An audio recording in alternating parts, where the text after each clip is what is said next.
Good morning. Happy Wednesday, chain breakers. Oh my gosh. Okay, so it is a Wednesday morning. I am fresh off of my trip to leadership to Nashville, Tennessee.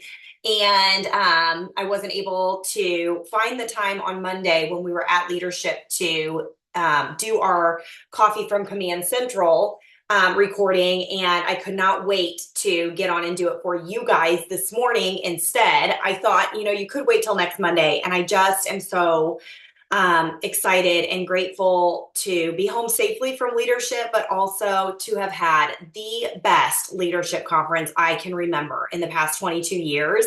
And I didn't want to wait till Monday to share my excitement.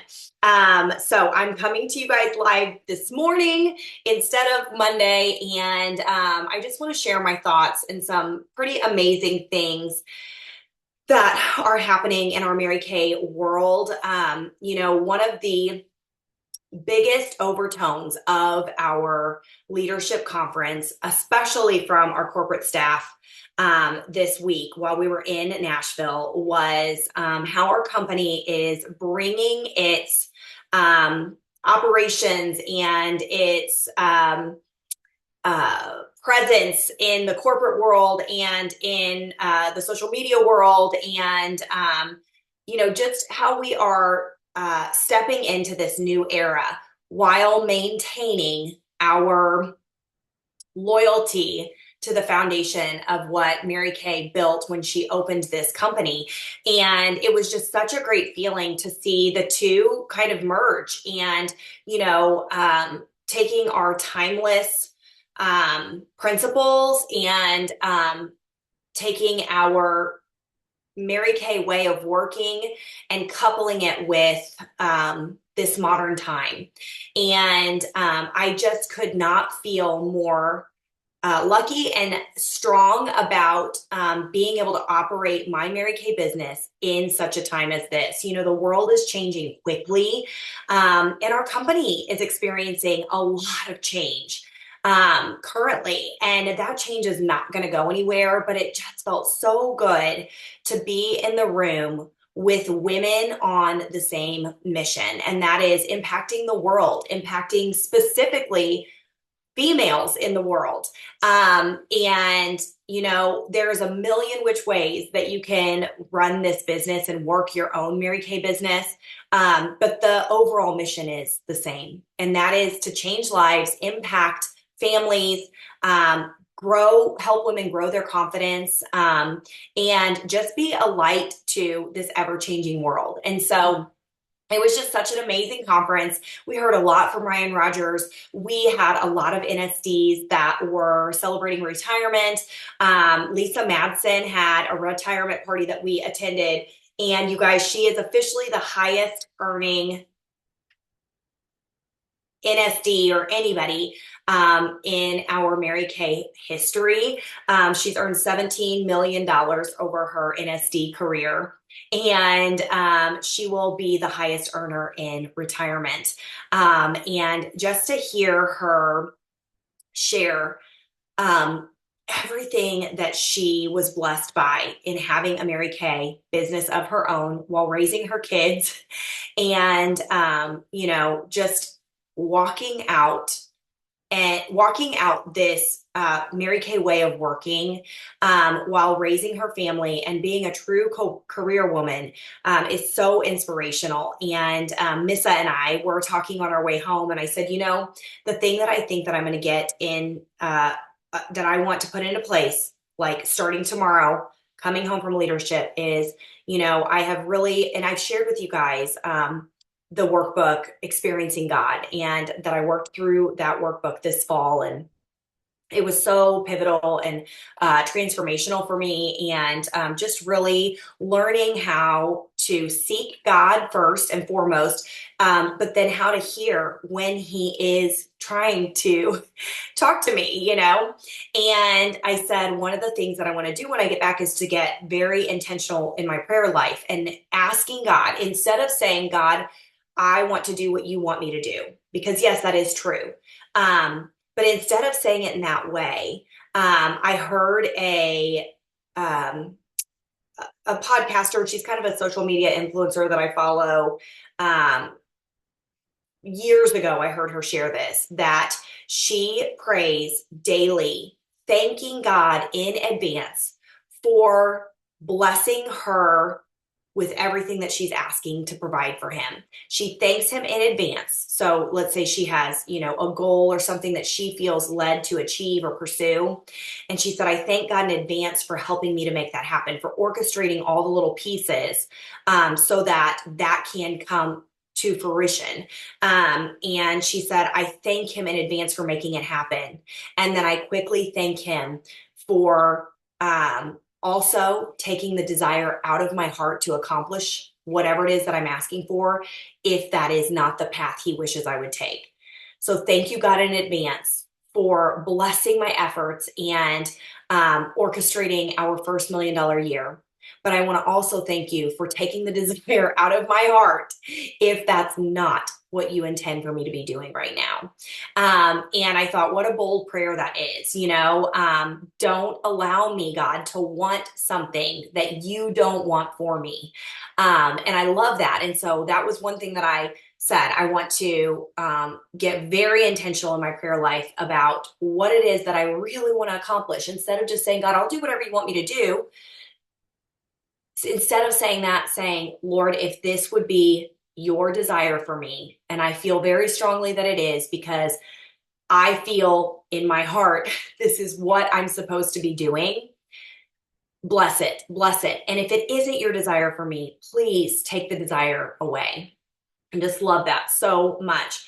And so I just left leadership feeling very, very strongly that I would continue to do the Mary Kay legacy justice, and that I would be an example for anybody in our company that wants to make this business work, and most importantly, my team, that I would be impactful and a good example of how we're supposed to carry ourselves, and how we're supposed to be working, and how we're supposed to treat other people, and how we are supposed to set ourselves out and above.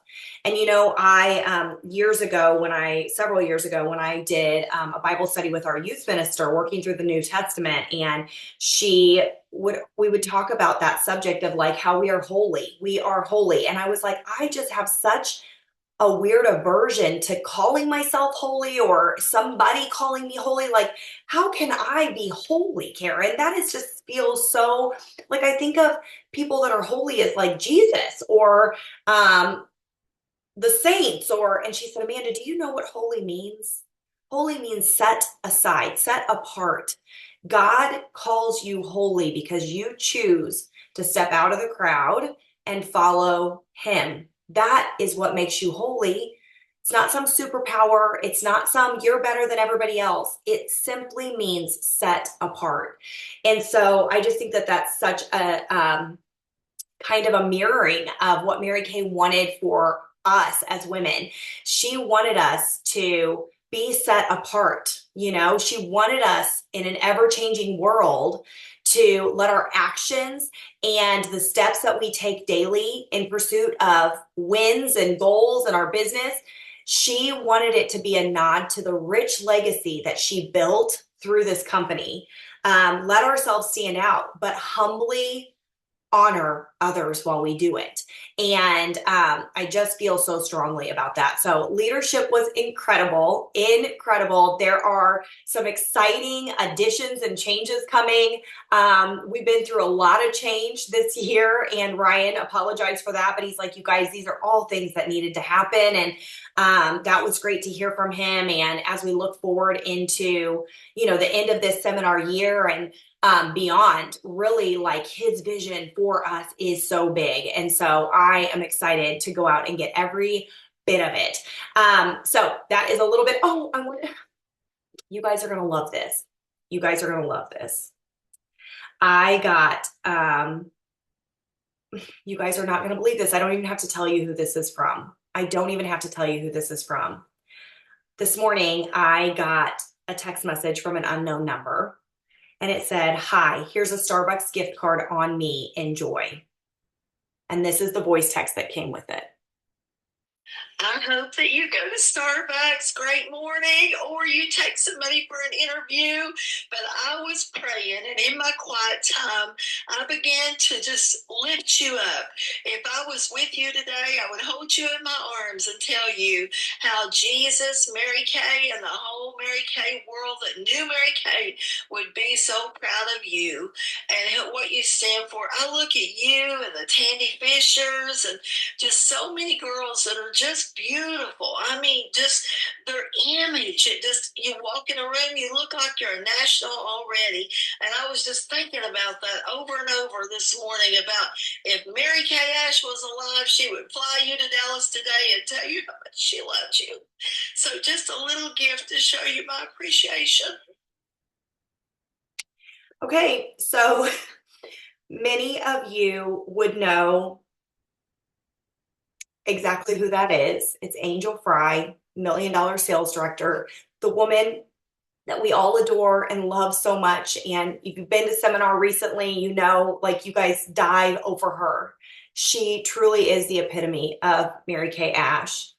And um, I just responded and said, "Angel, oh my word, I can't even put into words what this means to me. I will see you in Switzerland, my friend. Thank you for being my Mary Kay Ash this morning."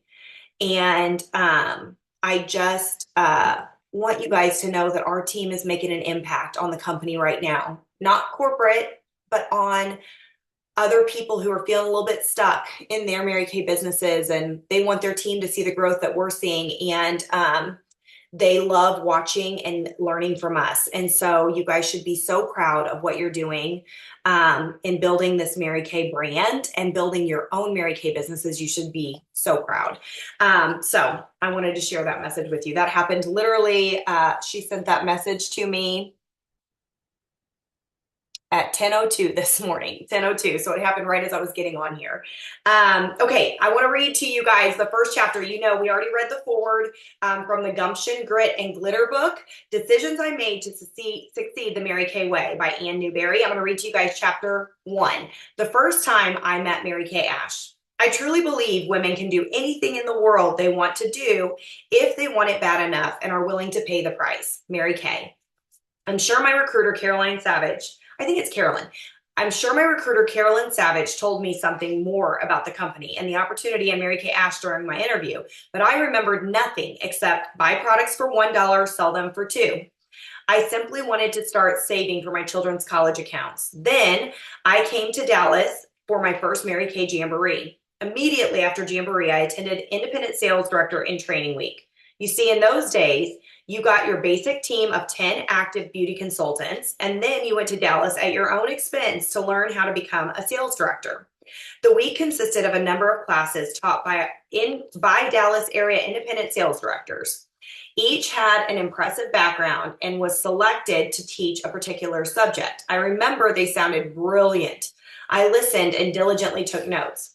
In the class were 8 other ladies like me. Well, not quite like me. After 2 days of conversations, it was quite clear that they had been in the business much longer than I had, that their teams were holding more parties than mine, and that they had sold more than I had and had built their teams with more consistency than I ever dreamed of. I wanted to go home. I felt inadequate and found myself saying very little. It was determined to live out that week, however. I was determined to live out that week, however. And thank goodness that I did, because on Wednesday, I was destined to meet the one and only Mary Kay Ash. It was that day that I realized why I had been brought into this company and this opportunity in the first place. At that time, of course, we had no recordings of her. The only way to know Mary Kay was to meet her in person and to hear all that she had to say. Mary Kay was nothing like I expected. I listened to everything she said during the 8 hours she was with us, and she spent most of the day telling us her own story, complete with when she retired and why she retired at a relatively young age. She had raised 3 children while earning her living through direct sales, and most children were married and launched after she retired.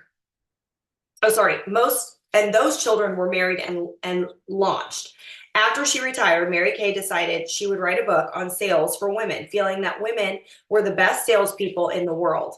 After she completed the outline for the book, she reread it and realized that she had a blueprint for success. So rather than completing the book, she took her own advice and started her company. At that time in America, women's pay was only half of what men made, and women rarely made it to the decision making table because those levels were reserved for men. Mary Kay's dream was to give women the opportunity to earn what she was worth. And Mary Kay knew her experience qualified her to be just as good, if not better, at making decisions. In fact, it was one man's criticism of her that drove her out of the direct sales business in the first place.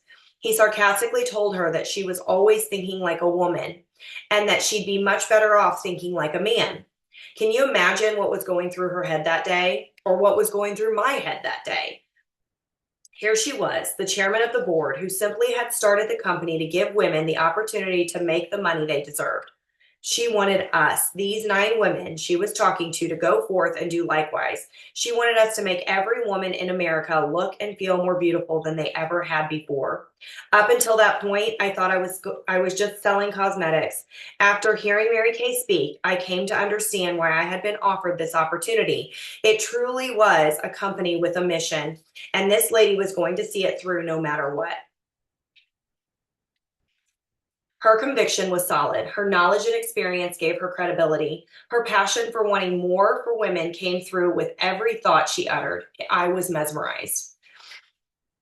I was here for life. I believed. At the end of that week, I let her know that I would dedicate the rest of my life to making her dream for women come true. How she must have laughed at this 20-something kid with a starstruck message, but she didn't. Rather, she called me into her office to show me a map of the United States. There was a small red thumbtack in each town where a sales director lived.